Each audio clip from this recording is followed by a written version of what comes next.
A show-stopping weekend of SEC softball continues today in the Bluegrass State.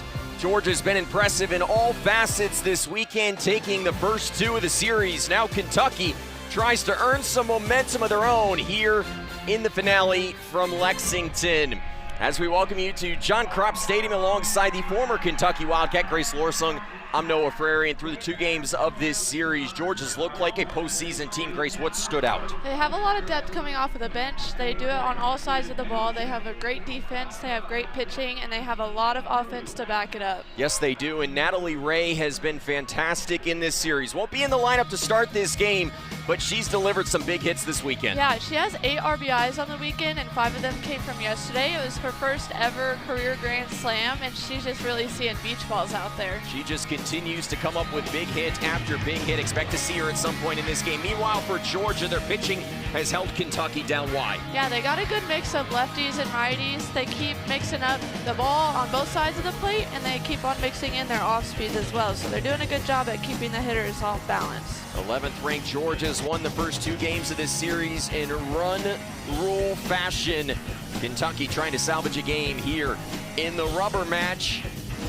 And the Kentucky Wildcats will turn to Abby Hammond, the freshman making her first SEC start, Grace. Yeah, Hammond has a good speed. She's a freshman, but she's got a good mindset out there. She's got a calm demeanor.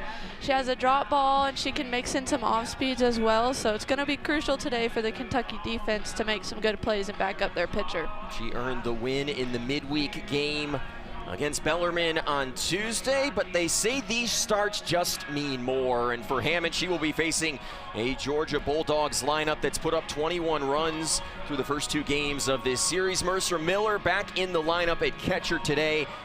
She's hitting .438 in SEC play this season. Well, game 3 of the series between the Cats and the Dogs. Georgia looking for a sweep. Kentucky trying to take the 3rd game. And our first pitch is fouled off by Kirsten Roos, officially underway here in game number 3. Georgia 5-3 in SEC play, tied for 5th coming into today after a wild weekend of SEC softball. Yeah, Georgia's throwing a lot of hits together. Like I said in the opening, they have just done it on both sides of the ball. They're just piecing everything together, and all the things are going their way this weekend. 21 total hits for Georgia, including 14 yesterday in 5 innings off of Kentucky pitchers. And that's what Abby Hammond has to go up against, and quite frankly, you look at the line from her appearance in game number 1, it doesn't tell the full story. Gives up 5 runs, all unearned. She had a really nice outing. Yeah, like I said, she has a heavy drop ball, so when you get a drop ball pitcher in the circle, your defense has to do a lot of work. Well, and she we gets got a ground ball there, and the strong throw from Donaldson in time to get Roos for out number 1. Yeah, they're going to produce a lot of ground balls today, so their defense, their infield especially, they're going to have to stay down, make some good crisp throws, but they could also need to be ready for some small ball in the Georgia lineup as well.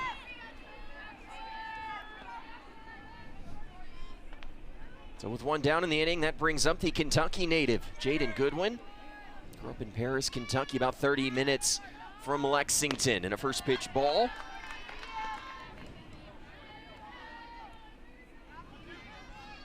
Goodwin has reached base safely in 8 consecutive games for Georgia.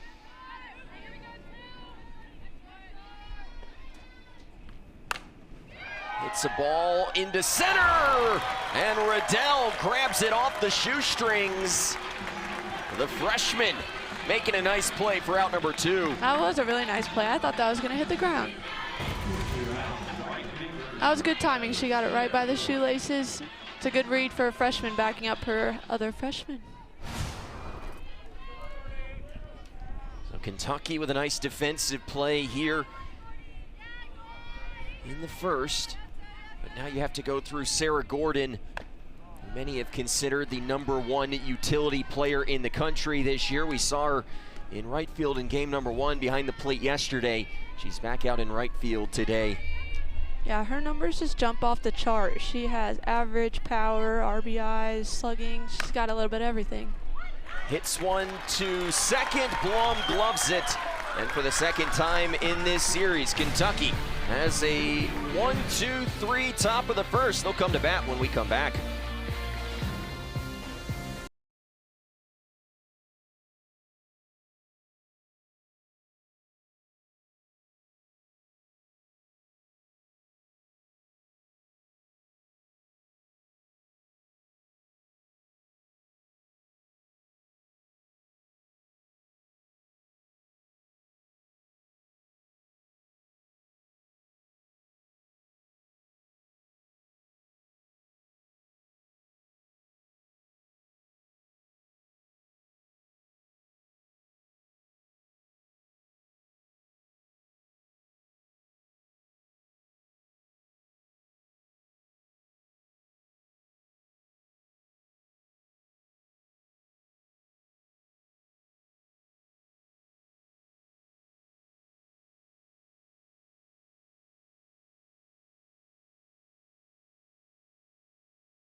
We're back at John Kropp Stadium where Randy Rolling throwing her final warm-up pitches. She held Kentucky in check in game number 1, Grace.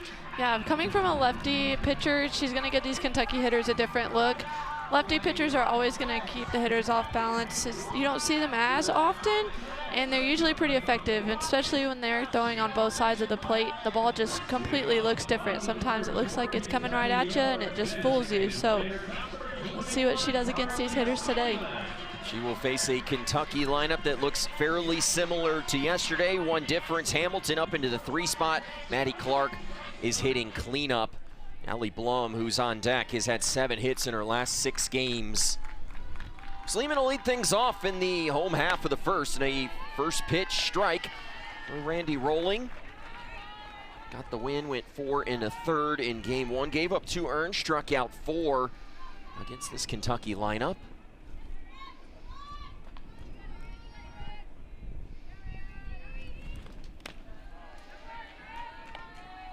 Grace, going into a game like this as a player, you've already seen this pitcher once.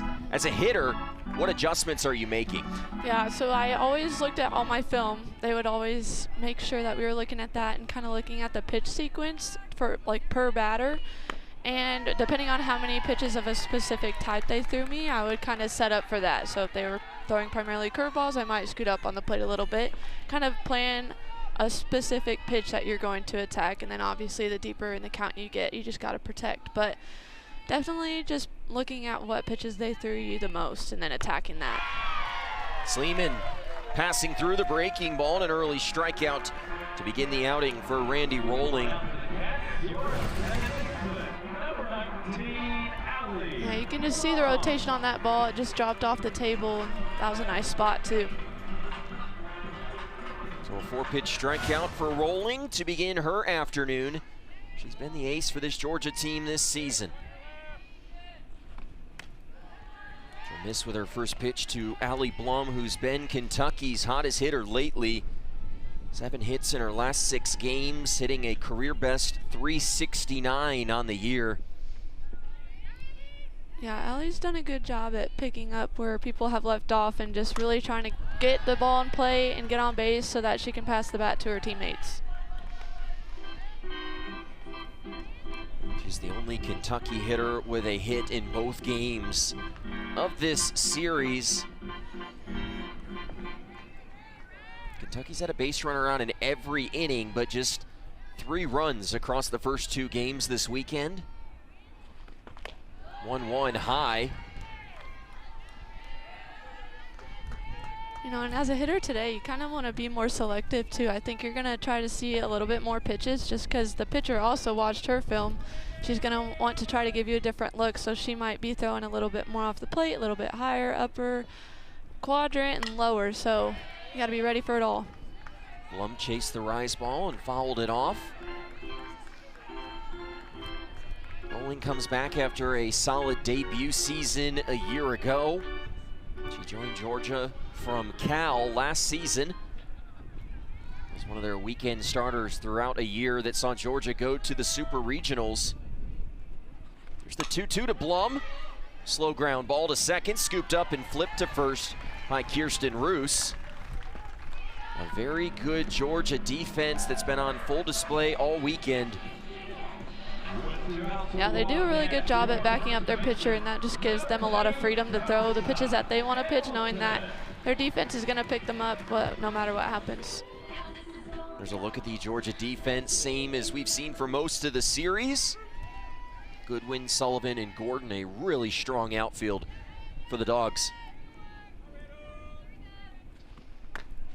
There's Carissa Hamilton, has been the primary cleanup hitter for Kentucky, but they move her up into the 3-hole today, trying to give her more opportunities with runners on base. Doesn't work out so far in the first inning. Yeah, hopefully in the future they'll be able to have some more runners on and give her that opportunity. Hits the ball hard to short. Digby up with it. And dueling 1, 2, 3 innings from these two pitchers. A quick first, we head to the second here at John Kropp Stadium.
It's a beautiful day for softball here in the Bluegrass State. Some Georgia fans have made the trip here to Lexington. A good contingent of Kentucky fans down the third baseline where Tony Baldwin finds himself standing.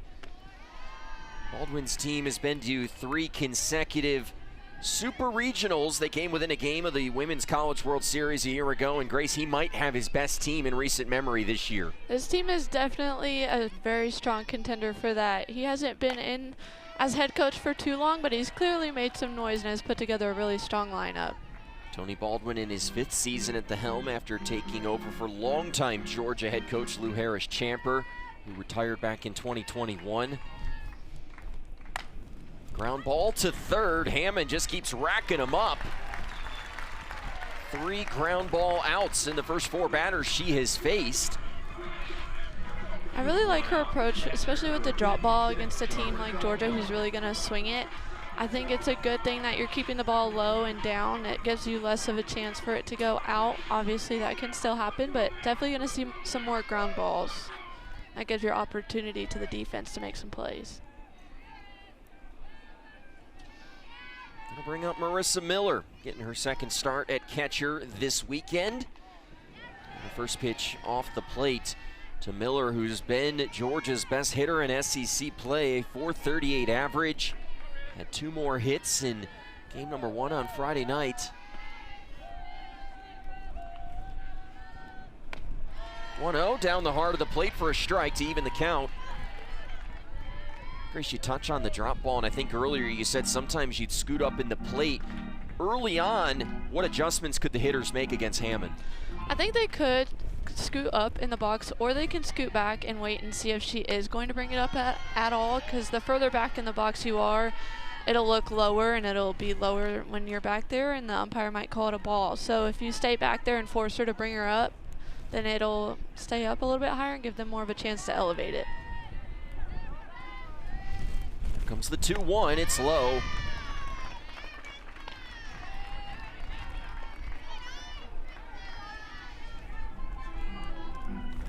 Miller's been excellent behind the plate this year, works extremely well with this Georgia pitching staff. 3-1 is a strike at the knees.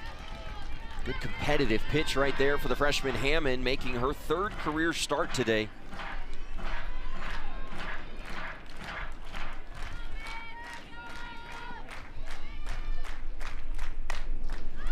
That one's hit to second. Blum lays out, makes the catch. She got that on the hand. She's just spinning the ball really well right now. You can see that one wasn't hit very cleanly. You could see the rotation even coming off of the bat. And Blum did a really good job there, diving, making sure she got that out to back up her pitcher. Kentucky team that's lost 10 straight in SEC play, but playing with some great energy early. And that's crucial for this team, especially trying to get that momentum for future series. You know, you got to stay up and not let yourself get down, and just keep that positive energy and just go out there and play with all you can. It's easier said than done, though, in these stretches, right? Oh, 100%. I totally feel for them. It can be really hard when it feels like you're putting in all this work and it doesn't seem to be showing, but you can tell that their energy is still there and they're fighting. Hammond gets another pop fly. Plotz couldn't track it down. So the at-bat will continue for the freshman Gabby Novickus out of Chicago, Illinois.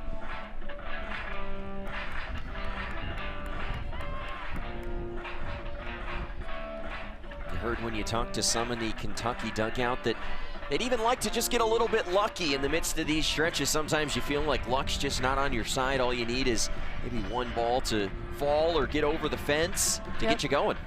Like I said yesterday, sometimes it only takes one swing. It might just take an error, it might take a ball to fall somewhere, and even something as small as that can get the momentum back on your side.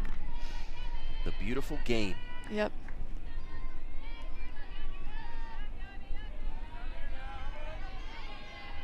Hammond's retired the first 5 Georgia batters. Her pitch here, scalded down the left field line and off the Kentucky hitting facility.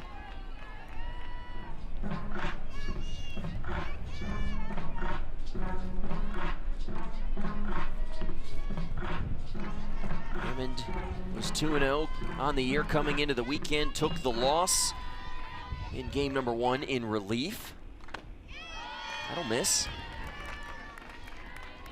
She's doing a good job mixing on both sides of the plate. You got to try to get these hitters off balance, and she's doing a good job so far doing that.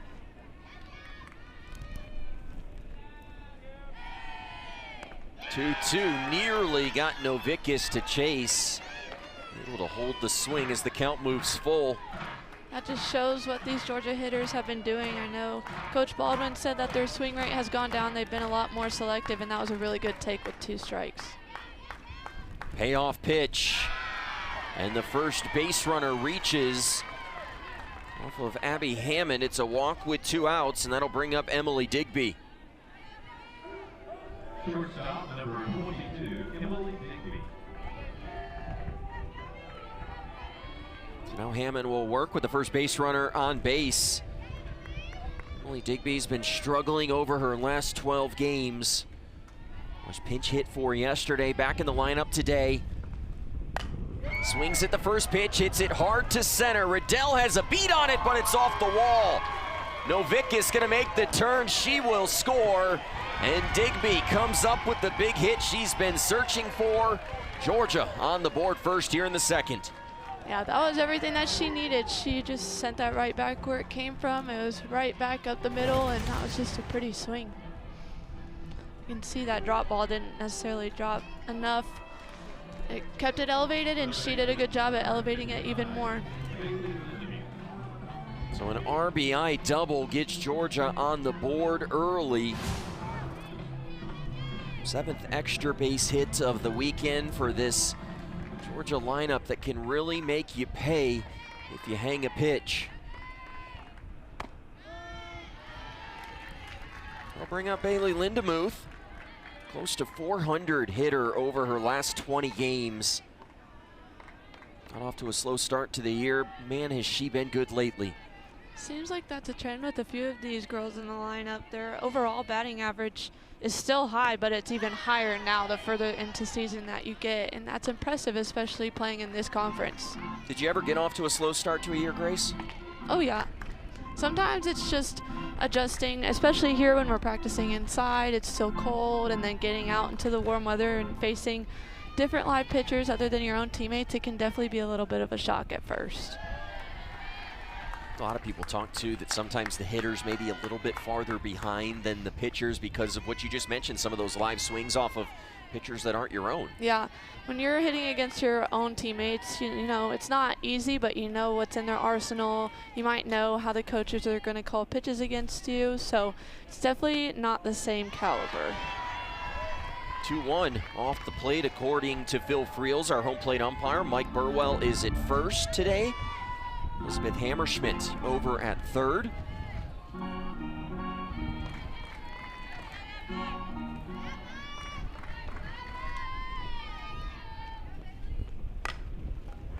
Hammond gets another ground ball. Clark the firm throw to retire Georgia here in the second. But Emily Digby comes up with a big hit. It's the Dogs who lead as we head to the bottom of the second.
We talked about getting a little bit lucky. Kentucky did not get that yesterday. Many here in Lexington thought that one was gone. So did Rachel Lawson.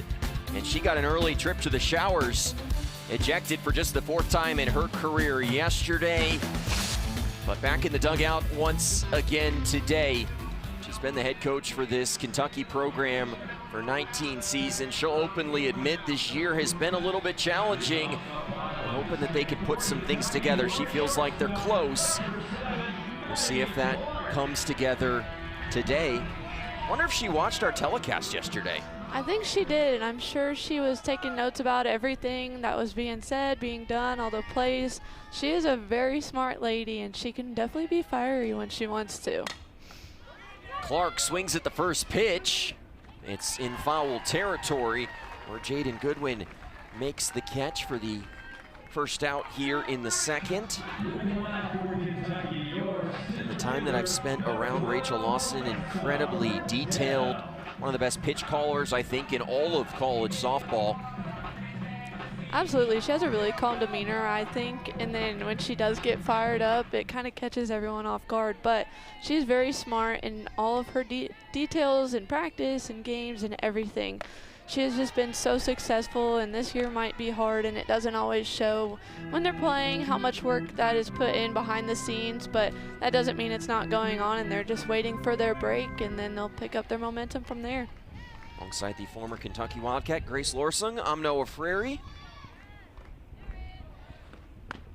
1-0 swung through by Alexa Riddell, who had 2 hits back in game number 1. It was just the second time in her career that she's had a multi-hit performance against an SEC opponent. She's doing a good job as a freshman. It's hard coming in and not having a whole lot of experience against these types of pitching, but she's done a good job. That one's fouled down the third baseline. Grace, you started your career at Indiana. You transferred to the SEC. What was the biggest adjustment for you against these elite pitchers? I think just almost everything. The speed, the spin, just learning how the different pitch calling as well. They just know you so well, and they analyze their film like Coach Lawson does the same. And Rolling knocks that one down, able to recover and throw to first for the second out of the inning. Nice play by Rolling defensively to stick with that one. It does feel like, Grace, with all the data that's been instituted into college softball, that these coaches are really able to pinpoint weaknesses in every hitter. it's really interesting, actually. I remember one time my senior year, they printed off all of our heat maps and our averages of all 9 quadrants, so high and in, high and out, and all those things, and it showed our batting average on each one, so we could really pinpoint, but the other coaches have that access as well. This one hit into deep left field. Wind brought it back to the warning track, and another clean inning for Randy Rolling here in the second. Let's go to the third. It's 1-0, 11th ranked Georgia over Kentucky here in this series finale.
It's been a super regional-esque weekend around the Southeastern Conference. Ole Miss with the big shocker, their first series win in Knoxville in program history. Number 1 Texas takes down their rival, 15th ranked Texas A&M. And Jaden Huebner was fantastic for LSU in their defeat over Oklahoma to even the series last night, Grace. This conference is just so stacked, top to bottom. I mean, Ole Miss came into this weekend at the very bottom of the SEC, and they took out one of the top, if not the best right now in the SEC, so on any given day, anyone can win. So that's what Kentucky has to keep in the back of their mind as well. Anyone can get hot at any time and carry that momentum going forward.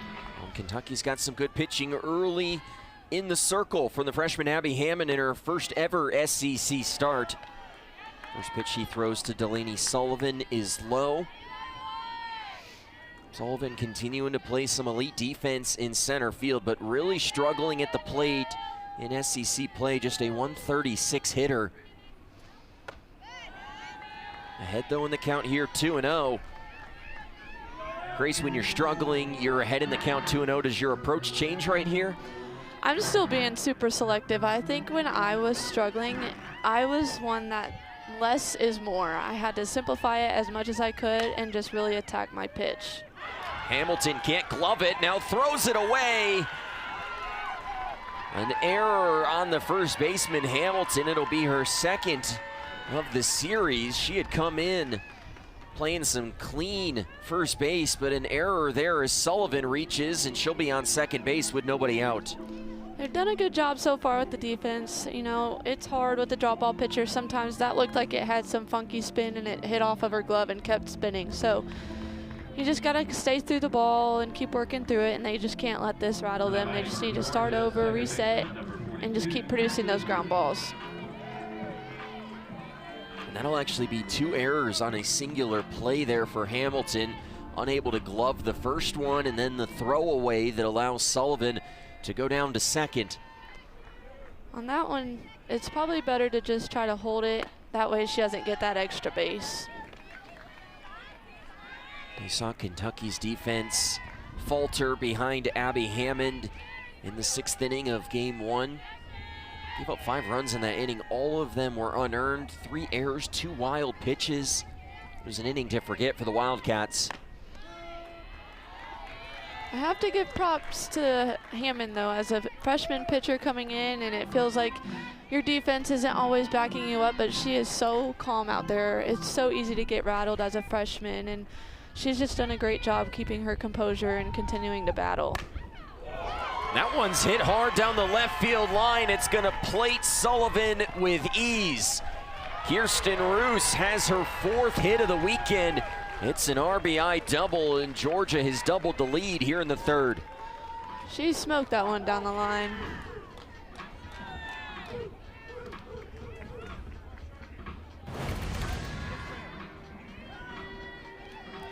It's kind of what I was talking about earlier. It looks like she left that one up a little bit. She's trying to elevate it and get more strikes to be called, but she did a good job at staying on plane with that and just taking it down the line.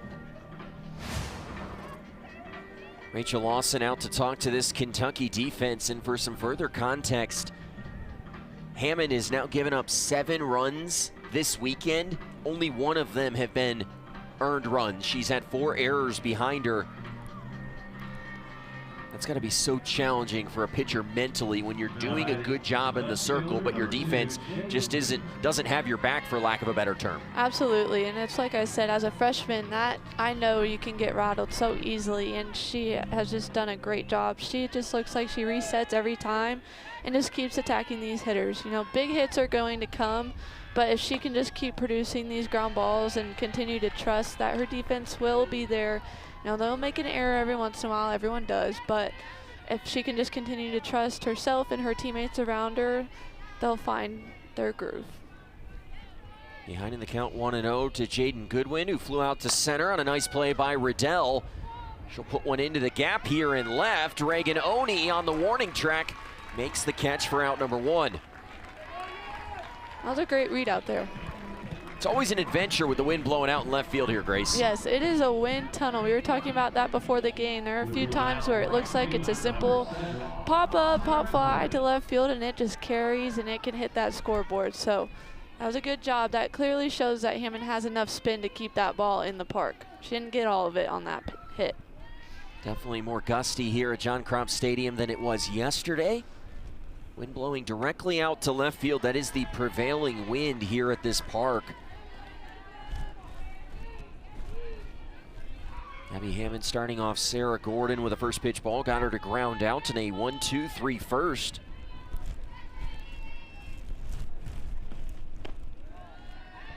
Just misses low.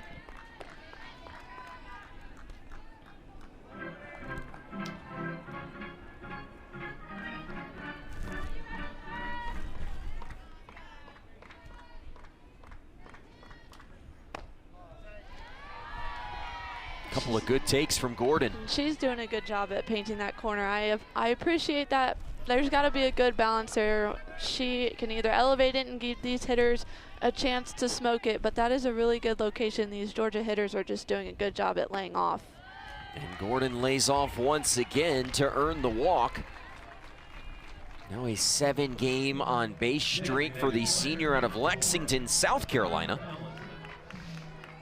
Almost had you fooled there, didn't I? Yes. There are 3 Kentucky natives on this Georgia roster. We'll show you some pictures of them, a couple of them grew up as Kentucky fans. That'll bring up Tyler Ellison. And a first pitch strike on the corner for Hammond. She continues to work low in the zone, and that's why we've seen her get so many ground ball outs early. Yeah, it's just super important to keep that ball at the knee level, if not lower, and at least make your ball break a little bit below the knee.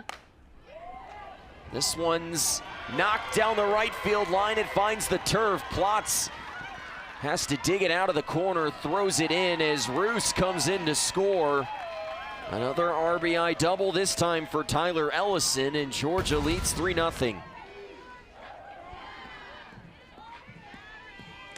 They're doing a really good job at making her bring it up, and they're just attacking these pitches that are right at the knee. They're getting their barrel there. They're not trying to do too much and elevate it too much. They're smoking these line drives. So when you talk about doing a good job of making Hammond bring it up, how does a hitter do that? So they're doing a great job at laying off of those ones. The borderline ones that a lot of people tend to swing at because it does drop off towards the end and it looks to be higher than it is. But they are laying off of that borderline pitch and making her bring it up just another smidge. And that is enough for them to get their barrel there cleanly. Another first pitch strike. Marissa Miller, second plate appearance. Popped out softly to second, back in inning number 2. 0-1 inside. Oh no, that's a late strike call. Yeah, that was. Had some late movement and little inside, but it was a good spinning pitch. Might have even fooled him a little bit. We'll go with that. Hammond eyeing a first K, the 0-2. Hit to first in foul territory. Hamilton gloves it cleanly this time for the second out. Again, that was a great location, a good pitch for her to throw and try to stay there in the future. You'd see on that ball, that rotation, she didn't get it. She's spinning the ball so well that when they don't get it on the barrel, it's going to produce those easier pop-ups or ground balls. Kentucky trying to avoid a big inning. Hammond's given up 2 so far. And throws another first pitch strike. Novickus worked a walk, came around to score on Emily Digby's double. Digby's on deck right now for Georgia.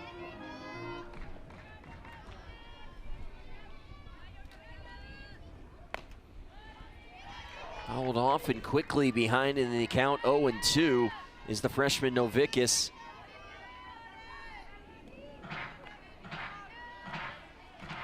Can Kentucky avoid a big inning here? They've had a couple of them in the first 2 games of this series. Gave up 5 in the 6th inning of game 1, 4 in both the 1st and the 4th yesterday. Can they hold it at just 2? They do. Hammond has her first K and avoids any further damage, but Georgia adds a pair. It's 3-0 here in Lexington.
An app has all of ESPN all in one place. Visit activate.espn.com to see if you have ESPN Unlimited as part of your TV package for no additional cost. It's all of ESPN all in one place. Sign up or activate now.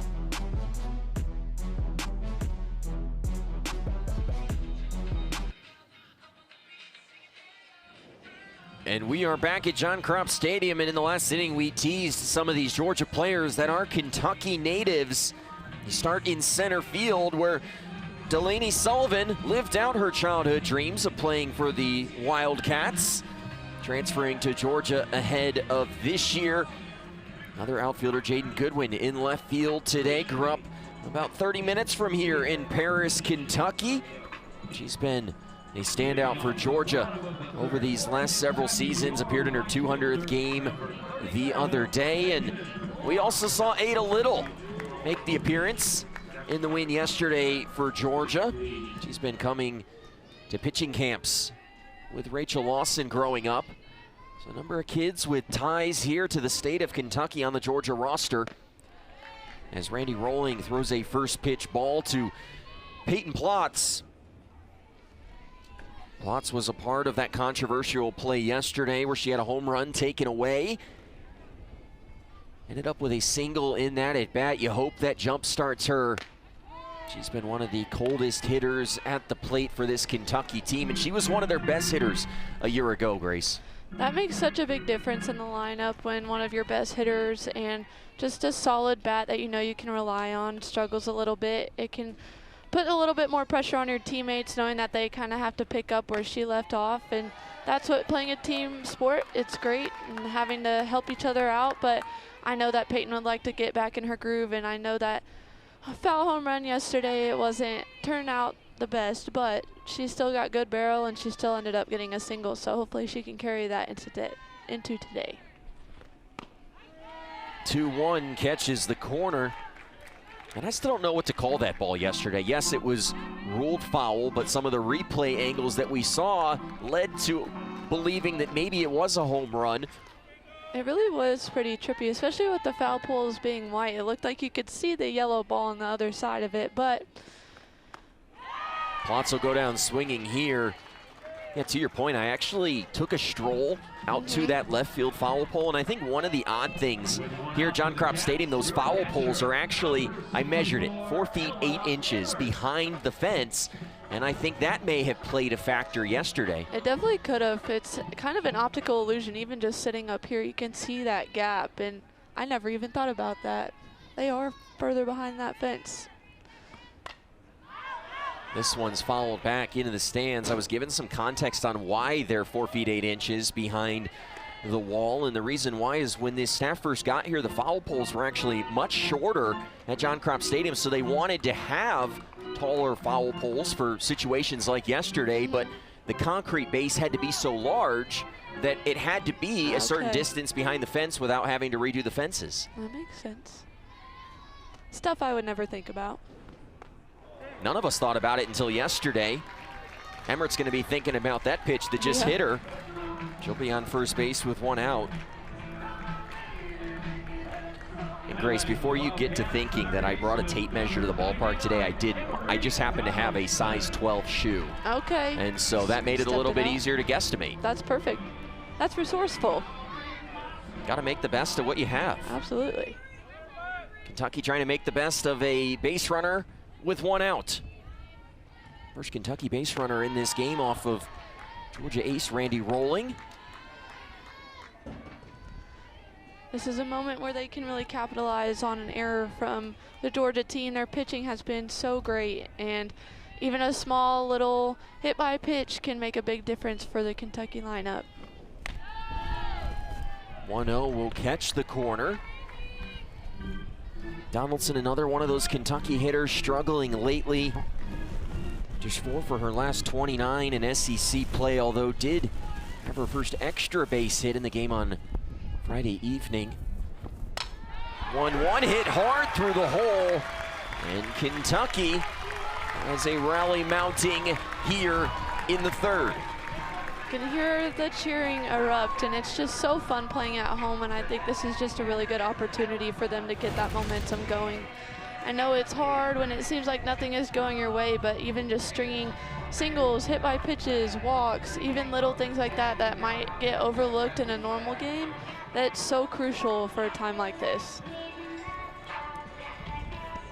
Donaldson with a much needed hit, and Rachel Lawson was just out of the dugout, fired up, giving Donaldson a nice round of applause. But this is the situation that Kentucky has struggled in this series. Grace just 2 for 23 with runners on. They were 1 for 10 yesterday. How do you manufacture a run right here?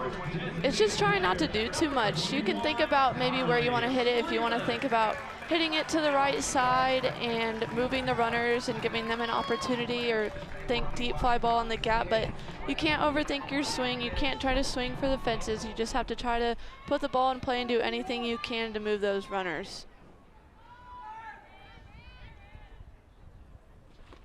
The first pitch here to Carly Sleeman is low. Kentucky's left 13 runners on base in this series. Interestingly enough, in 12 of the now 14 innings in this series, Kentucky has had a base runner, but they've scored just 3 runs. Definitely takes a mindset switch. You have to just focus on being selfless and just trying to get on and do anything you can. It seems like when there aren't any runners on, there's no pressure, there's nothing. You just start out there trying to get a hit, and sometimes it feels like when there are runners on that there's a whole lot of pressure on you, but you just have to forget that and just try to do what you normally do.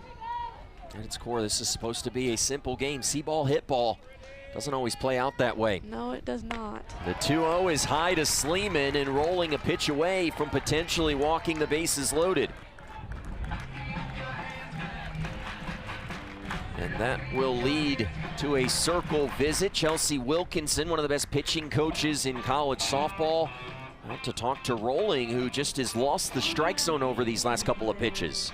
It's surprising coming from her, but she has just been doing so well, and even the best of the best struggle at times, so I'm sure her coach is just going out there and giving her time to reset and attack these hitters. But like I said earlier, this is a perfect opportunity for Kentucky to just explode and get some momentum. Chelsea Wilkinson's done such a nice job with this Georgia pitching staff. ERA ballooned last year, but in the previous 2 seasons, it was south of 3. They're trending in that direction at the moment with a strong showing here. Former Georgia stud pitcher, was an All-American, 4-time All-SEC performer in her career in Athens. A big early pitch in this game for Rolling. And a nice bounce back pitch to catch the corner to get back into the count. Now it's important for these hitters to not go out and chase it again just because she threw that 1 strike. They still have to be hunting for their pitch, attacking what they want and not what she wants them to attack. And that's exactly what Sleeman does. Sticks to her plan, and the bases are loaded with 1 out here in the 3rd.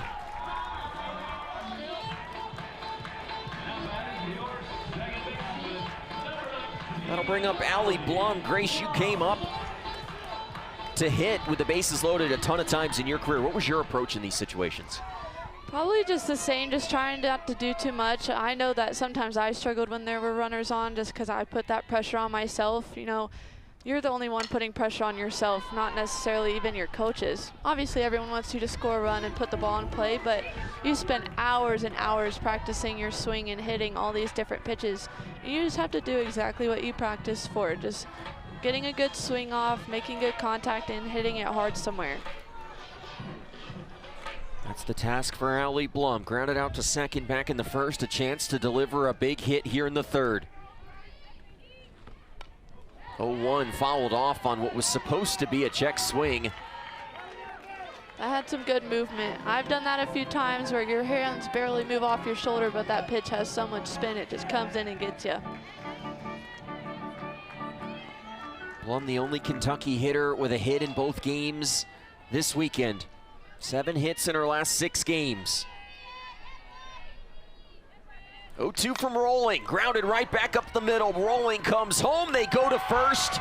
It's an inning-ending double play for the Georgia defense. A backbreaker for Kentucky, but another stellar play for a Georgia defense, Grace, that's one of the best in the country. I love that she backed up herself. You know, she, as a pitcher, that can be really hard to do, but she did it. So Georgia turns 2 to end the inning. Kentucky unable to get a run in with the bases loaded once again.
Back at John Kropp Stadium, where Georgia finds themselves leading 3-0 over Kentucky here in this series finale, joined now by their head coach, Tony Baldwin. And coach, your team's played really well this weekend. Is there one thing that stood out about how your team has played this weekend? You know, I think that we've just played Georgia softball. I feel like we've been really poised and competitive. We've controlled the strike zone for the most part on both sides of the ball. Pretty clean defense, made them earn just about everything that they've gotten. And, you know, I'm really proud of the resilience right there by Randy of buckling down and making a good pitch and trusting the defense. And, you know, that's been a strength of ours this season, and it was good to see it happen right there. It seems like the hitters are doing a really good job at laying off of that borderline drop ball pitch. How do you think their mindset has given them some success with those drop balls today? Yeah, I'm really proud of the way that they're controlling the strike zone. You know, we've talked a lot about, you know, just being in the box and taking in data and not damage. And basically, you know, don't get emotional and allow yourself to read the pitch and know the strike zone and trust yourself. And I feel like they've been doing a good job with that. Well, Coach, appreciate the time today. Thank you. Go Dogs. A 3-0 lead for Georgia as we head to the fourth inning here at John Kropp Stadium alongside the former Kentucky Wildcat, Grace Lorsung, Noah Freire. Georgia's won the first two games of this series in run rule fashion, leading 3-0 as we head to inning number 4 here in Lexington. I just love that line from him, taking data, not damage. It's so easy as a hitter to get down on yourself. That's what I keep talking about with the Kentucky lineup. It's easy when it feels like you're over and over again not getting a hit, but if you take it in as taking data and learning from your past at-bats and from the pitchers, you can really use it to your advantage. Digby having a good day so far. So is Alexa Riddell. Another fantastic catch for the freshman center fielder for the first down here in the inning. I just love the athleticism from her. I said it yesterday. She is just so athletic and so tall and strong. And as a freshman, you can tell she's having fun out there and letting loose. You know, you have nothing to lose out there, so you might as well die for it. And it worked in her favor. Digby's bid for a second consecutive hit, running into the human vacuum cleaner that has been Alexa Riddell in this game. We touched on it earlier in this series, Grace, but momentum is such a funny thing in this sport. And yes, it can be a hit. Sometimes it can be a big play in center field that just jumpstarts your season. It can happen on both sides of the ball. It could be a play, and that helps out your defense. This one, though, will not be catchable for Riddell. Lindemuth goes big fly, her second home run of the year. And Georgia has a run in their third consecutive inning. She got all of that ball, and they're just scoring and just piecing it all together. It seems like they're all just seeing beach balls right now, and that was just a pretty swing.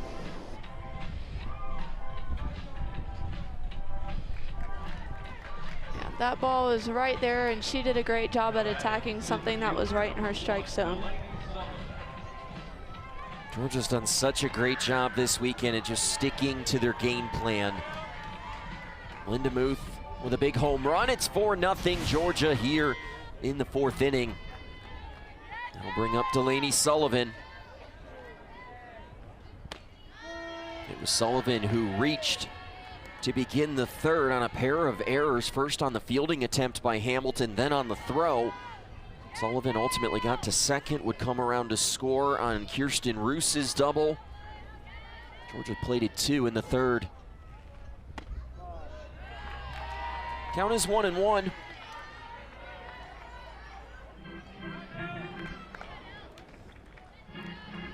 After a big hit like this, you gotta just reset and just flip the switch and just go after the next hitter. You can't let it bleed into the next at bat and get the bases loaded again, and you just got to really attack, and she's doing a good job at doing that. But Grace, if you're Kentucky, to quote the famous songwriter, it kind of feels like death by 1,000 cuts right now. Yeah, there's a lot going on. These Georgia hitters are making them pay, and they're just making them work. They are not taking anything that is borderline. They're swinging at everything in the strike zone. Sullivan grounds one to short. Clark trying to make a nice play. And the speed of Sullivan just too much. It'll be a base hit for Sullivan here in the fourth.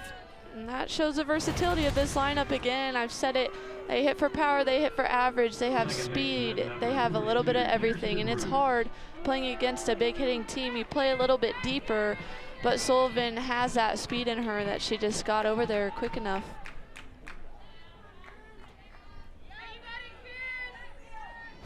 So Hammond working with more traffic on base is Roos, who tagged her for a double back in the third inning that drove in a run, fouls one off. And I think the interesting part of that play we just saw a moment ago, early in Sullivan's career, she was primarily a slapper, but now with her offensive game expanding, you have to respect her a little bit, which is why Clark was playing back. Yep, we call those triple threats. I've always... And now Emmert throws one into center field. Good backup from Riddell. Why a triple threat? They can have small balls, so bunting, they can slap, and they can hit for power, and Sullivan can definitely do all three of those. And especially for me playing at third, I always kind of, that was one of the bigger struggles playing at a corner. You have to be ready for everything, and they'll definitely keep you on your toes. Well, we are going to get a video review challenge on this play. Rachel Lawson out to talk to Phil Friels. Her question was regarding Roos and where she was standing. Did it affect Emmert? There was no ball on the play. Kentucky is challenging that there was catcher interference. Runner interference on the play. That's what we're going to review. And so our umpires will take a look at this situation. What you're looking for in this spot is, does the batter stay in the batter's box? Because, Grace, you would know, you own the batter's box, but if you step out of that and mess with the throw from the catcher, that's where there would be an out on this play. So when the batter stands there, that's their territory, like you said, but anytime you take even a step out of the box, that is interfering with any defender, any catcher, anybody, on a pop-up, a pass ball.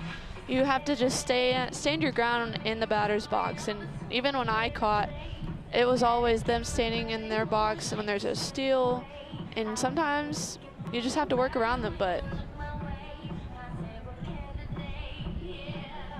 and at least from that angle, it appeared that Roos maintained her position in that batter's box. she did. There was a step back, though, but right. She owns that real estate in that situation. Oh, maybe she did step out. It would be, the only way she would get it is if they count this step right there.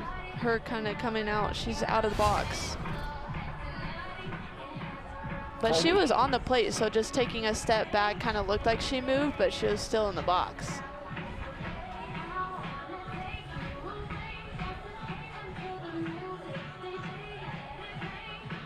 Tony Baldwin having a conversation with Phil Friels.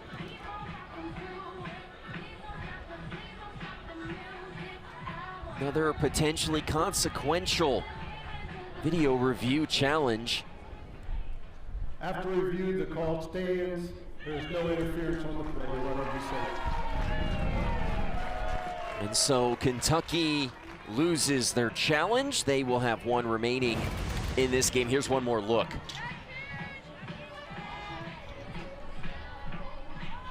I think it seemed like interference right there because she was moving backwards, but both of her feet were still in the box, so technically that is her area to be in. And a pitch misses low now to Roos. The count is 2-1. Sullivan, who led off with a single prior to this at bat, is on second. And Roos hits one hard to second. Blum gloves it. Thought about trying to turn two, just did not develop quickly enough. Sullivan did a good job of throwing on the stop sign. She did a good job at reading that. Kind of looked like it had some air, but then it just died. So that was a good job at staying there. And it was a good job at holding the throw as well. She wasn't too far off to get that play, so that could have gone downhill if she did. And now Coach Lawson will make a visit to the circle here with 2 outs. Kentucky trying to keep this score at 4-0. It's a manageable scoreline right now. You just can't let this game get away from you. It absolutely is, and I like that today. so far they've been keeping the runs down every inning. You know, having a big inning for the Georgia offense can just flip the momentum of the game and keep it on their side. And you know, when you give up a few runs, you know that you can get those back, but when it gets above 4 or more, that can be really deflating and kind of get the momentum onto the other side. Although with how Kentucky has been hitting lately, a 4-0 deficit definitely feels like more probably in that dugout. They've been really struggling offensively. 60th pitch of the outing for Hammond is wide to Jaden Goodwin, who's blown out twice.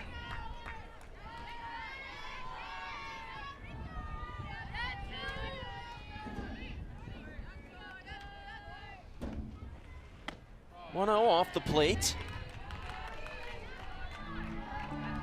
Goodwin nearly had a base hit back in the first inning.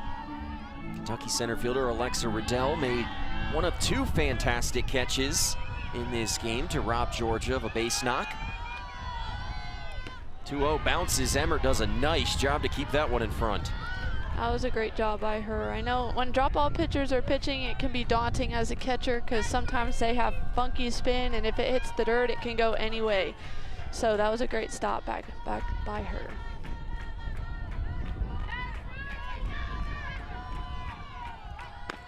.3-0 off the plate, and the inning continues with a 2-out walk. That wasn't a bad spot. It seems, again, that the Georgia hitters are just not swinging at that, and the umpire also doesn't really give that, so that's a hard spot to put a drop ball pitcher in, but she's just going to have to find some sort of an adjustment to keep competing with them. That's what Rachel Lawson is tasked with right now, the primary pitch caller for Kentucky. We'll talk with her at the bottom of the next inning.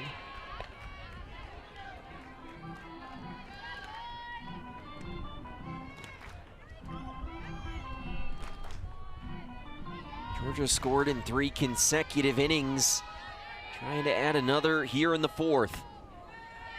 And 2-0 now to the very dangerous Sarah Gordon. This is a hard spot. You don't want to put it there so that she can hammer it, but then you also don't want to put it in the border and give up a walk and load the bases for the next batter, because this whole lineup, if you load the bases for anyone in the lineup, they can make some damage. 3-0 count now to Gordon. She has the power to send one out of this park with a single swing. Dangerous pitch. It's low and the bases are loaded. Back-to-back walks, and Hammond's pitching herself into a dangerous spot. I will say they have 2 outs, so they can at least try to make a play at any base in the infield, so that's good for the Kentucky defense, but it's on Hammond to keep the ball in the infield and just really spin it and give her defense the opportunity to make a play. Grace, I appreciate you. You're a positive person. You got to find the silver linings every once in a while, yes, right? Yes, you got to. Force it every base. Emmert nearly had that one get away. Again, a great stop, and especially in a crucial time like this, you don't want to let something like a pass ball give Georgia another run. Abby Hammond has thrown 11 straight balls. She's lost the strike zone. 1-0 is low, make it 12 in a row. She is doing a really good job at keeping it right there at the knees. He is just not liking it, so you gotta try to make some sort of adjustment and just bring it up a little bit and maybe switch more to the corners. Ellison hoping she does just that. 2-0, that's a strike. That snaps a stretch of 12 consecutive balls from the freshman Hammond.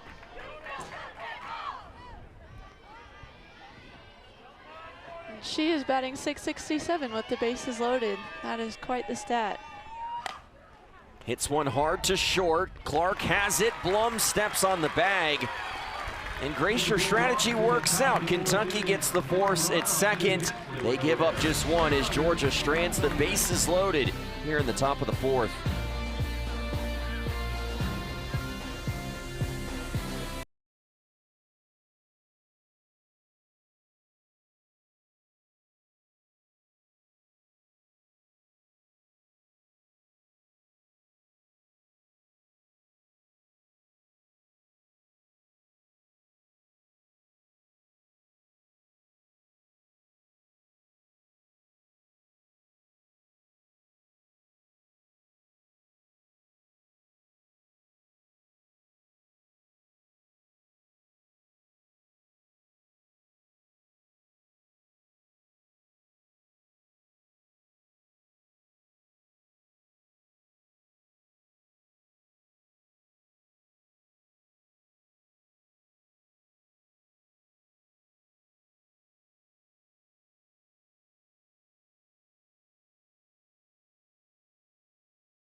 Back at John Crump Stadium. Big turnout here, Kentucky fans over the third base dugout.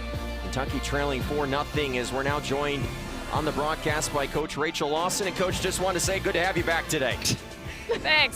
Thanks, I appreciate it. You know, I don't often get to watch my team live from my office, so that was a pretty unique experience, so I appreciate that. Well, I wanted to ask you about Abby Hammond today and what she's been able to do early, first SEC start. What have you seen from her? You know, I really like that she's mixing speed, she's mixing zones. You know, we've had a couple of miscues that's hurt her a little bit, but I'll tell you, the fight in her is just awesome. It looks like the hitters are seeing the ball a little bit better and getting more barrel today. What do you think is that final piece to maybe string some more hits together? Well, like we had bases loaded. We got to do a better job of making sure barrel up and get the kind of hit that we need, the timely hit. We've been talking about it a lot. So, you know, it's coming. It's just that we're close. It's just a matter of getting it and having the confidence to do it. Well, Coach, thanks for the time. We'll let you get back to the dugout. All right, thank you. Bottom of the fourth inning, and Kentucky will hope that the timely hit comes here in the fourth. Trailing 4-0, they've lost the first two games of this series in run rule fashion.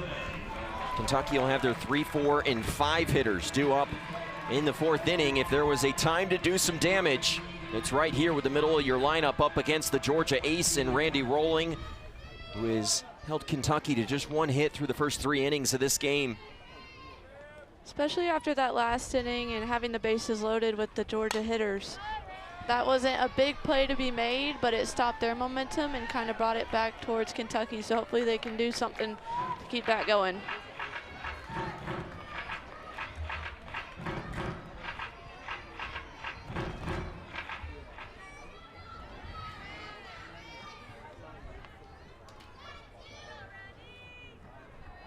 Oh, 1 to Hamilton, fouled off the netting. I like that she's being aggressive here. I think there's a fine line between being too aggressive and making the pitcher work a little bit, but I appreciate, you know, they always say that some of the better pitches come earlier in the count because the deeper you get, the more it's going to be the pitcher's pitch. So I like that she's being aggressive right now, but now she has to defend. 0-2 on the way from Randy Rolling, and a sky-high pop-up in the infield, as high as you'll see one out here. And the freshman Novickus deals with the sun and makes the catch for out number 1. That was a good play. That was pretty high. Said it yesterday. I think that was honestly one of the hardest plays to make as an infielder. It seems like it'd be an easy routine pop fly, but when it's straight up, you can't really tell where it's spinning. So that was a good play by her. Now admitted, as a third baseman, the reason that play's so hard is because there's a pesky pitcher who also wants to try to make the play, right? Oh, yeah. That's when you just got to tell them to stay in their circle. Or shove them out of the way. Also true. First pitch strike here for Randy Rolling to Maddie Clark. Fouled out down the left field line back to begin the second inning. Rolling retired the first 7 Kentucky batters that she faced in this outing. Clark to short. Across the diamond for Digby, and 2 quick outs here in the fourth. So like I said, it's good to be aggressive, but having only a few pitches in a whole inning isn't the most effective for the Kentucky hitters. You know, you want to see a little bit more pitches, but there's that fine line, and they're trying to figure it out, so I can appreciate it. That'll bring up the freshman Alexa Riddell. Swings at the first pitch, Digby once again, and Novickus with a nice scoop at first for the final out of a 1-2-3 inning. Randy Rolling is rolling here on a Sunday, looking for her second win of the weekend.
the series between the Cats and the Dogs. It was the Dogs who got on the board early. Kirsten Roos coming in to score on Tyler Ellison's double. Then Kentucky had the bases loaded, and Randy Rolling pulled a rabbit out of a hat, a double play. You score at 1, 2, 3, and then the home run from Bailey Lindemuth. That made it 4-0 Georgia in the fourth. That is the scoreline as we head to the fifth inning here. Georgia's scored in the last 3 innings, and Kentucky just has not been able to do much against Georgia pitching this weekend, Grace. It just shows a difference. Georgia's doing the same that Kentucky is. They're just moving them across. Miller, a first pitch line out to right field alongside the former Kentucky Wildcat, Grace Lorsong. I'm Noah Frary. Abby Hammond, the freshman out of Lexington, continuing out there in the circle for Rachel Lawson.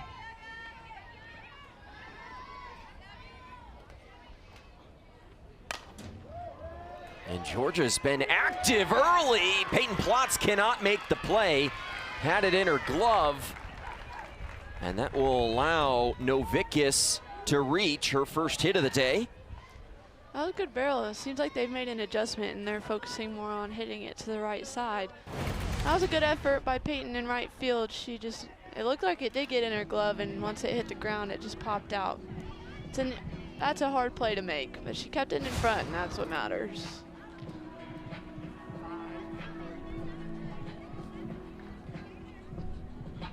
Tony Baldwin talking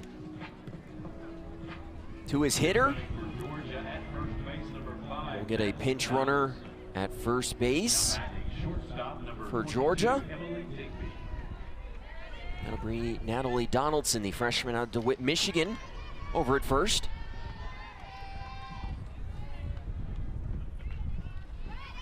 Digby shows bunt. The runner was going. Emmert guns her down. That was a great throw. That was so fun to watch. That was right on the money. Perfect execution from Ella Emmert, and she throws out her second would-be base stealer of the year. She just had a great reaction time, and I mean, yeah, she just led her shortstop right there, and that is a huge play to make. So they need to take advantage of that and just get these next out and then get in the dugout. Hammond gets the ground ball, and it's a quick inning, aided by the caught stealing. Hammond faces the minimum in the fifth. Kentucky coming back to bat next.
Mic'd Up Monday is awesome to give the fans an inside look. We got a lot of game left. We need to show that we're the most excited to play. We have some really great minds, and we have some really big personalities. Let's go! Let's go!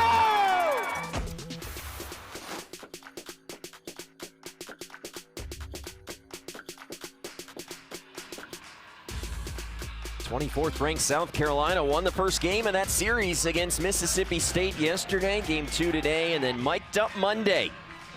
Love a good mic'd up Monday, don't you, Grace? They're so fun to watch. It's always funny hearing and seeing the different coaches because you only get a glimpse of them on a weekend when you're playing against them. So it's always fun to hear what they have to say behind the scenes.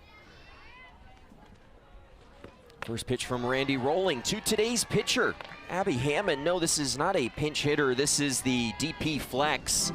So Hammond, who is the flex in this game, that 10 spot, comes in to hit for Reagan Oni, who flew out in her first plate appearance.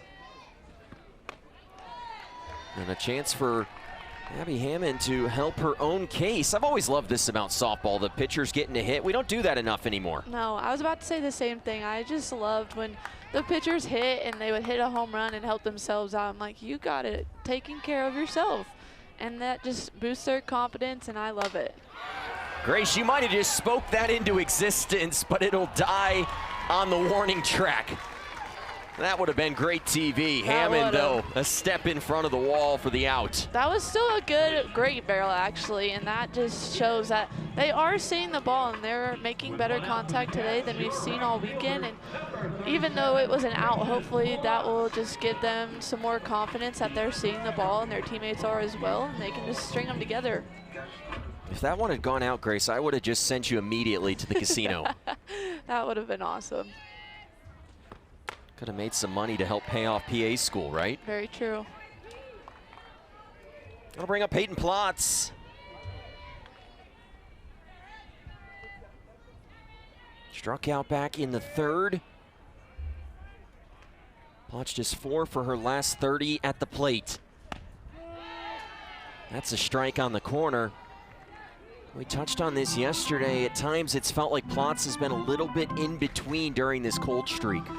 When you're going through a little bit of a slump like that, and I don't want to say a slump, just kind of like a dry area, she is just questioning her confidence, I think, a little bit, and her skills at the plate. It's like I said earlier in the game, I mean, you spend hours upon hours during the week practicing and perfecting your craft, and it's way easier said than done, but you just have to truly trust in yourself. But when you're in a rut like this, it is so hard to do that.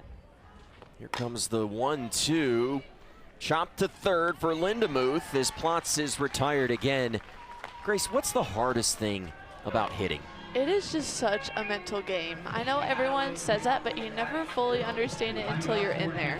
Obviously, it's physical, but at this stage, you pretty much already have the mechanics, the techniques, and your swing already made. You know, you'll make small tweaks here and there, but a majority of it at this level, it is such a mind game, and just picking your pitch and fighting against the pitcher and the pitch calling, and it's just all strategy and just trusting yourself and not letting it get too big.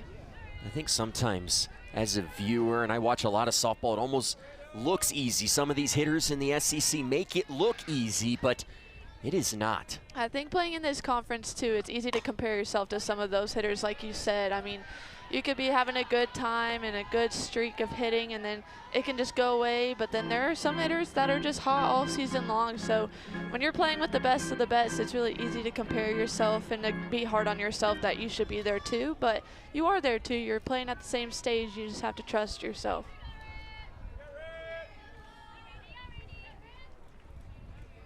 Oh, 2 pitch to Emmert. Hit a mile. But well foul. That one almost got on top of the roof of the hitting facility in left field. She's hit a couple of balls that way this weekend. Nothing to show for.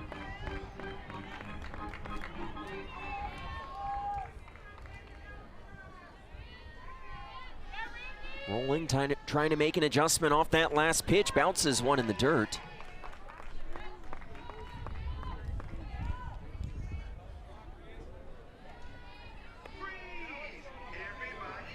Man, what a great day for softball here in Lexington. It was cold the first 2 days of this series. Far from that today.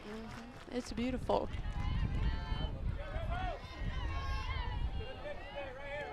I'd call this the Midwest, but people around these parts don't agree with that term. I say the same thing. Well, you're from Indiana. That one goes to the backstop. When I moved here over the summer, I consistently thought of this as the Midwest. I've changed it to this being the gateway to the South. That's a good phrase. That's a good way to put it.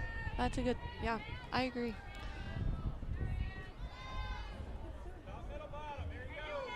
Two's wild. 2 balls, 2 strikes, 2 outs. Bottom 5 as Emmert will live to see another pitch. Ella's someone in the lineup that can see a lot of pitches. She was always somebody in practice when we would do live at-bats. She would have 11 pitch at-bats, 12 pitch at-bats. She sees a lot of pitches, and even if herself she doesn't get a hit, she's helping her teammates out in the dugout by seeing a little bit more of the pitcher and wearing her out too. This will be the 7th pitch she sees here. Hits it through the left side, and Ella Emmert has a 2-out single.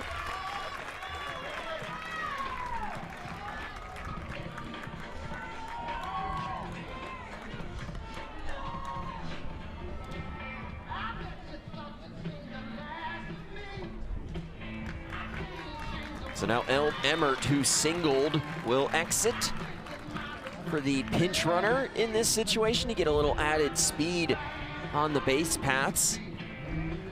This is Katie Hershey, the freshman out of New Palestine, Indiana.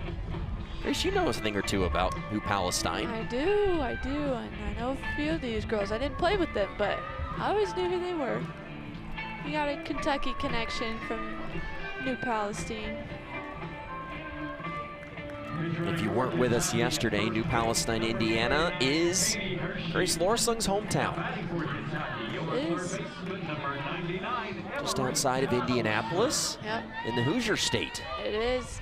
It's just about 20 minutes out from Indianapolis, and a little country town, but it's got a lot.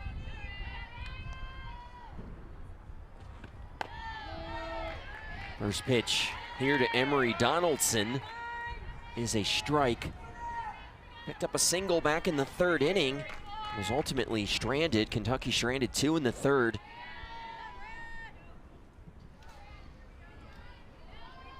Searching for a 2-out rally. The 0-1 off the plate to even the count. This would be a good opportunity to turn it over to the top of the lineup to some of these hitters who have been on a bit of a hot streak at the top and give them an opportunity to get some runs in. Georgia infielders in at the corners, back at regular depth in the middle. And rolling dots the corner. Having another nice performance here in her 2nd start of the weekend. Earned the win in game number 1 on Friday night. In line for the victory at the current point.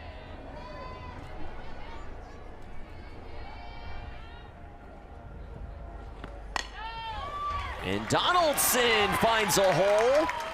Kentucky's got a little rally brewing with the top of the order coming up. That was just a good job, barrel on ball. You gotta simplify it like I said, and it seems like they're doing that. They're switching their mindset a little bit, trying not to do too much, and just really trying to put it in play. I mean, both of those hits weren't the prettiest squared up balls, but they were hard ground balls that made the defense work a little bit, and they found a hole, and that's what Kentucky has been looking for. And sometimes as a hitter, all you want to do is put the ball in play. Just the first multi-hit performance for Donaldson since February 28th, almost a month. As that ends Randy Rolling's day, we're getting a pitching change here in Lexington. Georgia leading 4-0, Kentucky threatening in the 5th.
Back here in Lexington, 2 outs, and that one goes to the backstop. Both runners will advance. On Presley Harrison, the freshman coming in this spot. Pitched earlier in the series. Second opportunity for her against this Kentucky lineup, her 15th appearance of the year. It's a good spot for them to change the eyes of the Kentucky hitter, but it's also a hard spot for a freshman pitcher to come in, and now you have 2 runners in scoring position. Sleeman off the handle and easy in left for Goodwin. Kentucky strands 2 more in scoring position. Let's go to the 6th. It's 4-0 Georgia.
We're back in Lexington and a look at the Sunday scoreboard in the SEC. Oklahoma trying to get back in the winner's circle after suffering just their 3rd loss yesterday to LSU. Texas A&M jumping all over Texas early in that game.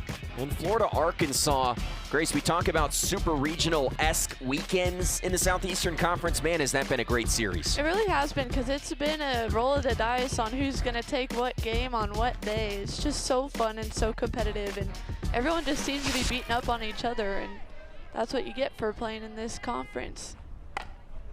Sharply hit ground ball, foul down the left field line. Arkansas got their ace back, Robin Herron, for game 1 through 5 innings, gave up just 2 earned. Took the win against Florida, then Florida bouncing back. Game number 2 for the victory, trying to take the series, and a look at all of the SEC teams in the top 10. 6 out of the 10 spots, 4 out of the top 5, although that may change this week with some of the upsets that we've seen over the weekend, particularly Tennessee. I can't say it enough. I mean, the SEC is just so competitive, and I just think it's so impressive that not only in the top 25, but the top 10 alone, that 6 spots are the SEC. And more importantly for Kentucky, 4 out of those 6 teams, they will play in their final 4 games of this season. I've heard a lot of people say they got to go through the gauntlet. I think it's already started, so it's not going to get easier, so that's why they have to take advantage of these opportunities that they have with runners on scoring position. Hammond continuing to pitch well for Kentucky. Out in the circle, it's the ground out of Lindemuth. Oni back out there in left field after Hammond came in to hit for her. Emmert back in behind the plate. Hammond still in the circle for the Cats. And that's a first pitch strike for Abby Hammond. To Delaney Sullivan, who singled, ultimately was stranded at 3rd back in the 4th inning. Georgia stranded 6 on base in this game, but they lead 4-0 here in the 6th. And Sullivan now behind in the count, 0-2. What's impressed you most today about what Hammond's been able to do? I just think her composure, like I said earlier in the game when there were some errors made, she just reset and just took it upon herself to just continue to compete. And she is just working against these Georgia hitters who are so selective and competitive, and she's finding a way to make it work. Just Hammond's third career start today. She earned the win in the first two. First time against a SEC opponent with a local kid who played high school ball at Lexington Catholic. 1-2 followed off. Hammond was a two-time Kentucky Gatorade Player of the Year during her high school career. Coach Lawson just talked about how strong she is, and that's just so crucial as a freshman. You know, you'll perfect your skills as you get older and go on and get more experience in the SEC, but coming in with so much strength definitely gives you an advantage. For all the hitters in Region 11, that's the Central Kentucky area that makes up a lot of the high schools around Lexington, are certainly glad that Abby Hammond's pitching in the SEC instead of still in high school. Here comes the 2-2. Dribbler to short. Clark's having a nice day. And just able to get the speedy Sullivan by a step at first. 2 outs in the 6th. With 2 outs, second baseman number 42, Kirsten Roos. So that'll bring up Kirsten Roos. Kentucky's not had much of an answer for her this weekend. Hit a big home run in game number 1, a double and an RBI in the 3rd today. And that one got the catcher and our home plate umpire, Phil Friels. Yeah, that one hurt. Emmert and Friels having a quick conversation right there. I think I said it earlier today, sometimes with the drop-off pitchers, I mean, once it hits the dirt, there's so much spin and it's already diving down. You don't really know where it's going to go, and it could hit in front of the plate, it could hit a rock, it could ricochet anywhere, and that one just got them both. It's kind of like catching a knuckleball pitcher in baseball. Just can bounce all over the place. Yeah. 1-0, and Roos is going to add another hit to her tally this weekend. She has 5 as she continues to turn it on in a big way. The inning continues here in the 6th. Left fielder, number 2, Shayna Goodwin. Roos came into the day with a 4-game hitting streak. She's now 9 for her last 18 at the plate. I don't even have to be good at math to tell you that's 500. Nope, that's pretty good, especially against SEC teams. Roos had a huge time down in Clearwater earlier this year. Georgia won 5 games in that exclusive tournament, including taking down Nebraska. Hasn't lost many games since. 0-1 from Hammond, misses inside.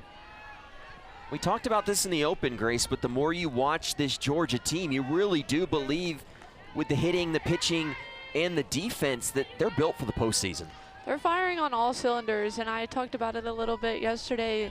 You know, you want to get hot at some point mid to late SEC season so that you can carry it into postseason, and they definitely do. Well, they're hot this weekend in Lexington. That one's off the wall. It'll score Roos as Goodwin delivers an extra base hit in the lead, 5-0 in favor of 11th ranked Georgia.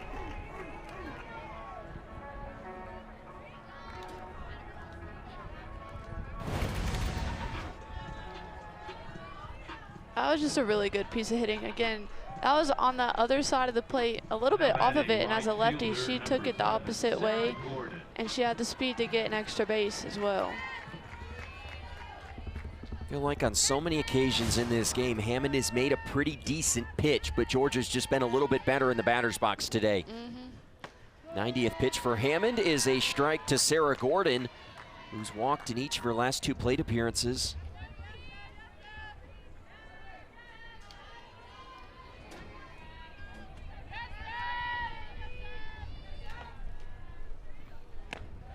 No 1, that was the drop ball, it was low.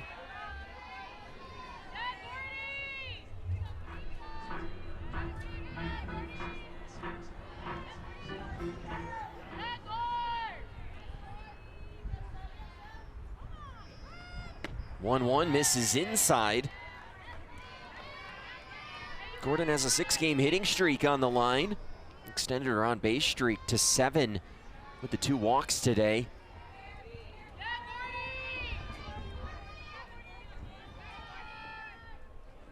(2-1) fouled off.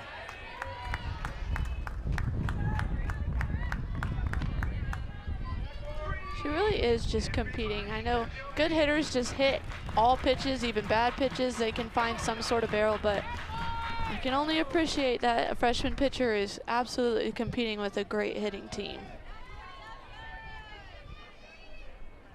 2-2 bouncer. Emmert keeps it in front. That one went about 54 feet. Yeah, it did. Yeah, she's done a great job behind the plate this season, just trying to keep all the balls in front and being a leader, and she just has a good presence and a good relationship with these pitchers. The payoff, and Gordon fouls that one back. Just stays alive.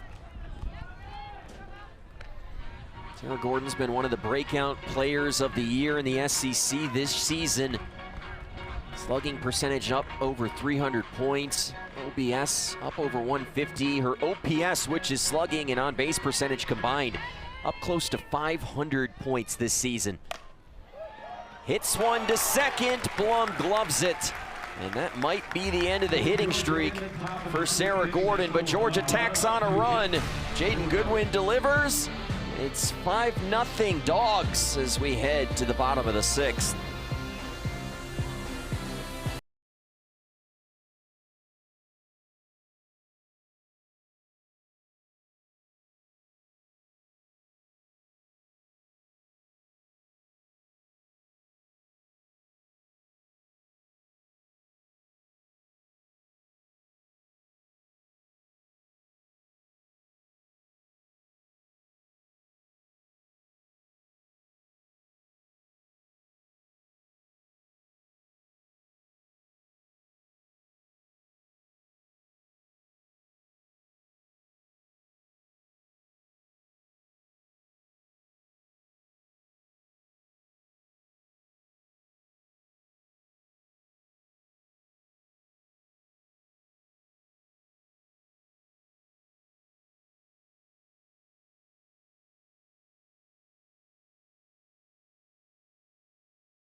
ESPN is now the home of MLB.tv. All out-of-market games live or on demand all in one place. We're back at beautiful John Kropp Stadium, the future host of the 2026 SEC softball tournament. So if you're Georgia, first of 2 trips this year here to Lexington. Man, Grace, how fun is that event going to be in May? It's going to be a blast. I love that they get the host, and it's a beautiful stadium, a beautiful field. You got all the amenities you need in the cages, and it's just going to be a great time. And Lexington is just such a fun city to be in, so it'll be an exciting time. That tournament will be hosted here May 5th through the 9th. It's the 2nd time that Kentucky has hosted, and most likely the last, is that tournament set to switch to the neutral site in future years. The last time the tournament will be hosted on a campus site. Kentucky's made some improvements to this ballpark. There was some new lighting. They've done some work in the outfield to the berm to add additional seating. And you mentioned the hitting building, which you saw over there to your left a moment ago. They've done some upgrades in there as well. All 15 teams are going to be here in Lexington. Going to be tough to find a hotel room that weekend. Right, especially if there's Keeneland and any other sports going on. It'll be busy for Lexington. Here comes the 0-2. It misses upstairs, and if you're from Lexington and you think the New Circle Road traffic's already bad, it'll probably be worse over those 5 days. Very true. It'll be chaotic, but a good chaos. They call it mayhem. Mayhem. Pitch inside for the freshman Presley Harrison on in relief of Randy Rolling, who would be in line for her team-leading 11th victory after she kept Kentucky scoreless through 4 2/3. Harrison got the final out of the 5th. Blum just continues to hit. 8 hits now in her last 7 games. She's on base to lead off the 6th. Again, not too much. I mean, simplifying it is great, and she just barreled that up and put it in 5-6 hole, you know, hit it where they're not, and just continue to pass the bat down through the lineup. Hopefully they can string something together here. Kentucky's had a base runner in 3 of the last 4 innings now. They have not been able to score, though. First pitch to Hamilton, misses low and inside. Hamilton's 0 for 2 today. She's been on base 4 times across the 3 games of this series. Shoots one to second, gloved by Roos. 1 out in the 6th. That was a big out right there for Georgia. With 1 out for the Cats, your shortstop, number 7, Maddie Clark. Gonna bring up Maddie Clark. Man, she would love to find a hit to end this weekend. 0 for her last 24 in SEC play. She's hit a couple of balls on the screws, including yesterday where Georgia made several nice defensive plays. A really nice day in the field today. Can she finish off this series with a base knock? Sometimes it feels like when you're going through a hard-hitting streak and you hit it hard and they're making the best plays. She'll reach here on the fielder's choice. Continue the thought there. Just that you could hit the ball as hard as you can, and if you're in a slump a little bit, it feels like the defense is always making the most phenomenal plays, and it can just be so hard as a hitter, but you just have to keep competing. It's just a competitor's mindset in the box. You just got to keep fighting and compete for every single pitch, not just the bat, just every pitch. Riddell fouls that one off the netting, and if there has been a positive, a bright spot today for Kentucky, you have seen a better approach at the plate, and we've started to see that as the series has progressed. And if you're the Cats now, you hope that you can carry that into this next weekend. I agree. It might not always show with the scores and the stats, but I set it up here. You can tell that there's a different mindset from the hitters. They're just seeing the ball a little bit better. It seems like they're being more selective, and every once in a while you'll get a swing and a miss and a pop-up, a strikeout. It happens. That's just part of the game, but you can tell they're just playing a little bit more competitive today, and hopefully, yeah, they can keep that up and continue that on. Fouled off the net there. It went off the glove of Marissa Miller. Kentucky going on the road next weekend down to Norman, Oklahoma to face Patty Gasso and the Sooners. Their road does not get easier. No, it does not. Final series against Oklahoma on the road, then you get current 4th-ranked Tennessee back here at home, although they're going to drop slightly in the polls this week.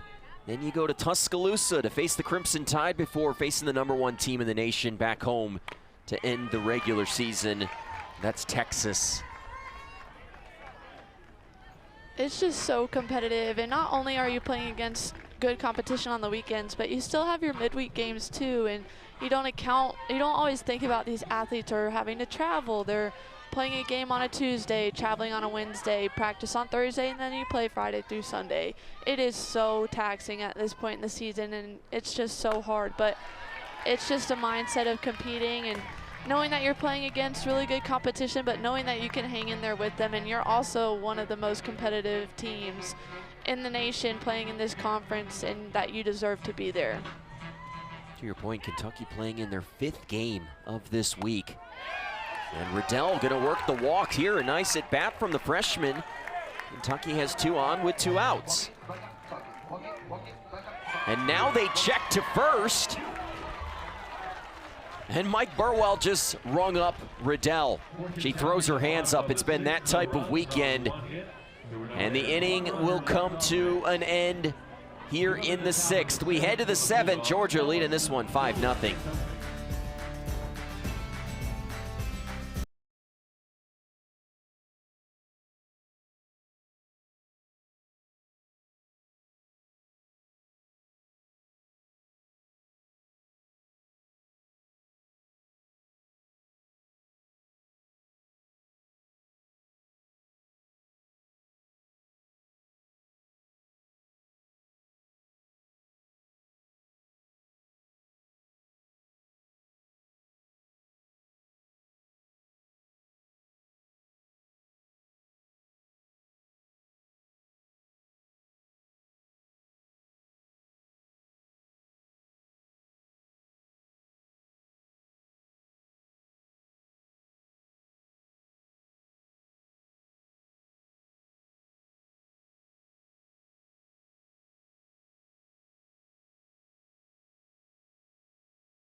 Back in Lexington, Alexa Riddell going down on a check swing strikeout to end the last inning. I'd like to say this took a New York minute, but she was already standing on first base by the time they finally checked with the first base umpire. That's hard to, you're looking for if she broke her wrists or not. And I think she held back. It was by a hair, but I did think she held back. But like you said, it took a little bit for that call to go, so they had some time to think about it. Rachel Lawson kind of just threw her hands up. It's been a frustrating weekend for Kentucky.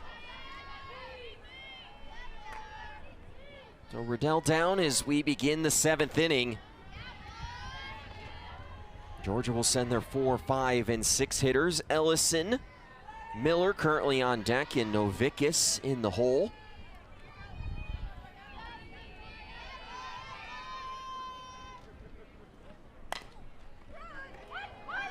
This one's put in play to third. Donaldson with the firm throw across the diamond. And Ellison is retired. Yeah, that was a good play. Especially playing behind the bag at third, it can be really hard to read those balls, so she did a really good job at getting that backhand, resetting her feet, just firing over there.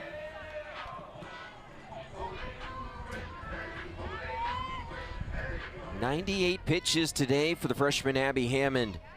First SEC start. And for Hammond, if she's able to finish this game, she would be the first Kentucky pitcher to go the distance in an SEC game this year. It has taken a lot of teamwork, a lot of just combination of pitchers to try to keep the hitters off guard, but she's done a good job at competing today. That's pitch number 100. It's easy for Riddell in center. 2 quick outs.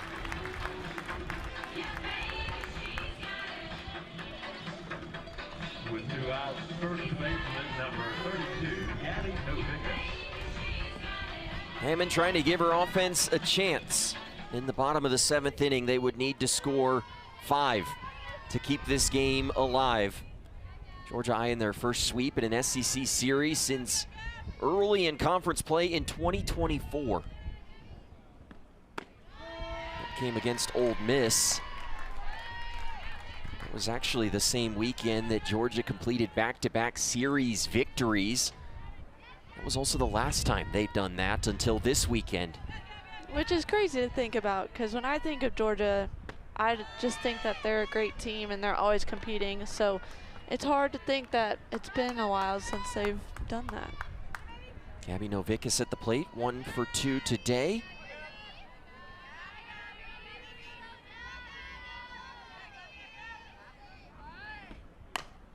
Hammond with another ground ball. Blum to first, and the freshman gets through 7. A strong showing in her first SEC start. Hammond gives her team a chance as we head to the bottom of the 7th inning here in Lexington.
Back in Lexington, and Georgia has gone to the bullpen once again. It's the senior Destin Howard who comes on to make her 12th appearance. She's thrown 23 2/3 innings pitched, and Grace, she's fantastic against right-handed batters, gives up an average of just 188. And that is extremely impressive. Anything under 3, but let alone in the 100s, is just crazy. Clearly she does a good job at keeping batters overall off balance, but especially against a lineup that is all right-handed hitters, if I believe so, in Kentucky. It is. There's not a single left-hander on the roster for Kentucky this year. And that is a great pitcher to put in for this time in the game. Abby Hammond gonna hit for Oni once again. This is that DP flex role. Oni was the original DP in the lineup today. Plate change put her in left field. And a first pitch strike from Howard to Hammond, who's gone the distance in the circle. First Kentucky pitcher to do that in SEC play this season.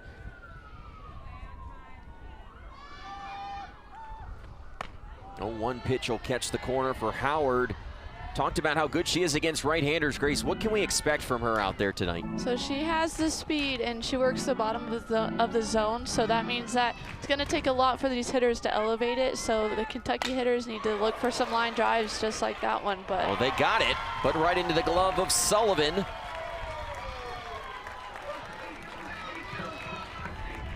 And that was a great piece of hitting. That their outfielders, they just cover a lot of ground, and props to their great defense again.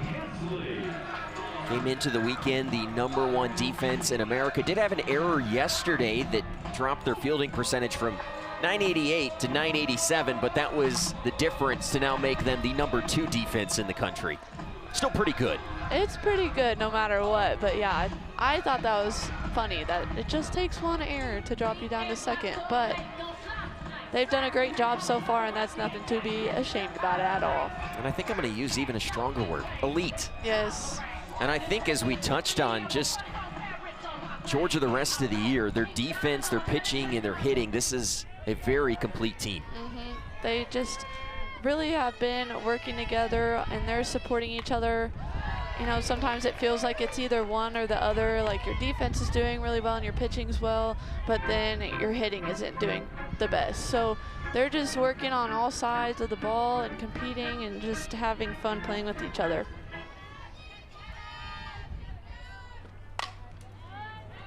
Cue shot off the end of the bat.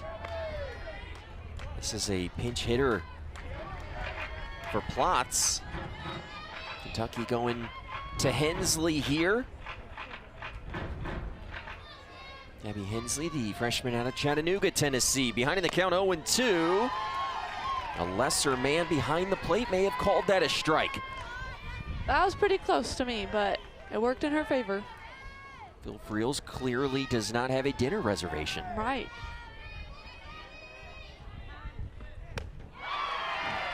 But she came back anyways. Hensley down, swinging. First strikeout for Destin Howard. With 2 outs for the Cats, your catcher, number 64, Ella Imbert.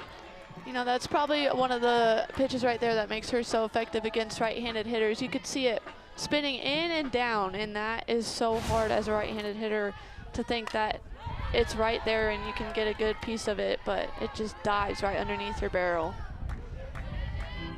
You know, Grace, and again, this would be nitpicking if you came into this series. You said the one question mark for Georgia was the pitching. And Addison Fisher, who's working back from injury, comes out and shoves. So does Rolling, the rest of this staff. They've answered a lot of questions this weekend. They really have, and it is, again, when at the beginning of the game, I said how much depth they have in their lineup. And usually when you think of depth, you think of like pinch hitting. You don't necessarily think of the whole bullpen, but their whole bullpen has a lot of depth too. And that is such a good thing to have, and it's so crucial, especially the deeper into season you go, the more tired you get. Ground ball to short. This should do it. Digby across the diamond.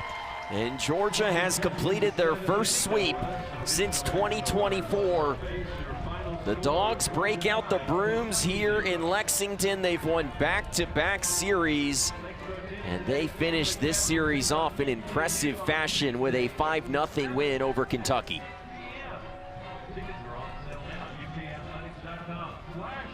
Georgia improves to 27-8 on the year. They're 6-3 in SEC play. Grace, what was one thing that stood out the most this weekend about what Georgia was able to do here in Lexington? I just think they're hitting. I mean, they were able to spray it across the whole field. They did some small ball, they did some ground balls, they did home runs, they got everything. And I just think it is so fun to watch them pass the bat through the lineup and just really string the hits together to make some momentum their way. And yeah, they're just really fun to watch. So Georgia gets it done this weekend here in Lexington. A sweep of Kentucky, who's now lost 11 straight games in SEC play. They've dropped into last place after the sweep this weekend. Georgia with a 5-0 victory here today in game number 3. And they did it with timely hitting, good pitching, strong defense as the Dogs complete the sweep.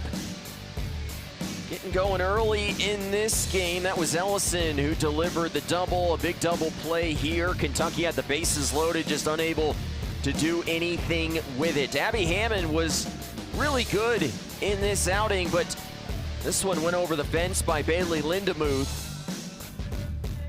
In the 6th, it was Georgia who would add an additional run on the RBI double by Jaden Goodwin.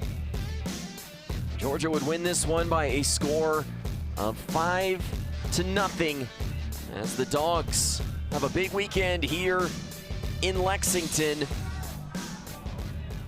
Georgia fans celebrating here at John Kropp Stadium.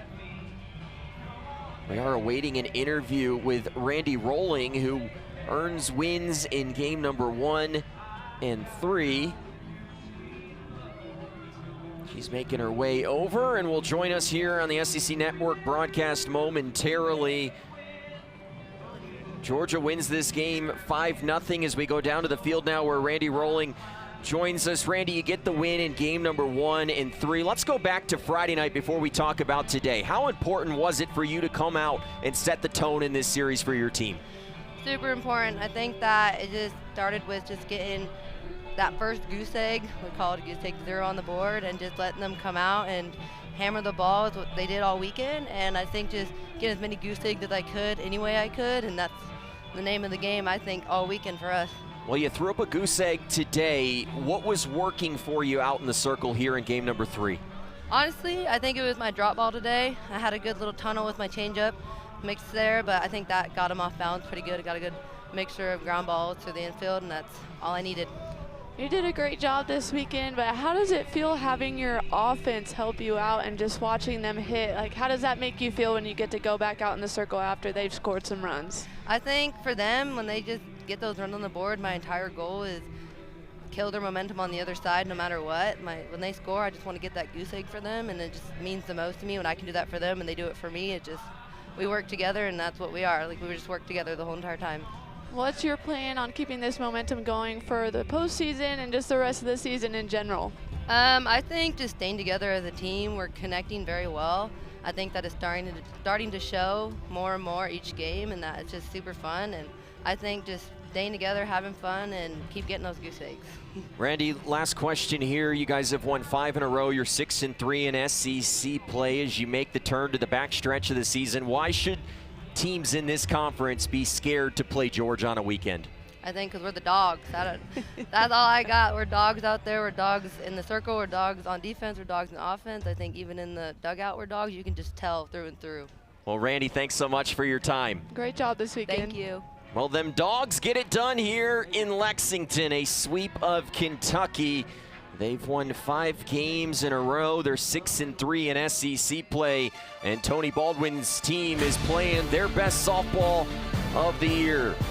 Kentucky goes down in defeat. They'll be back in action on Tuesday against Miami of Ohio. A fun weekend for Grace Lorsung, our producer Keaton Elliott, everyone else working behind the scenes. I'm Noah Frary saying thanks for joining us this weekend here in Lexington. 11th ranked Georgia has the sweep over Kentucky.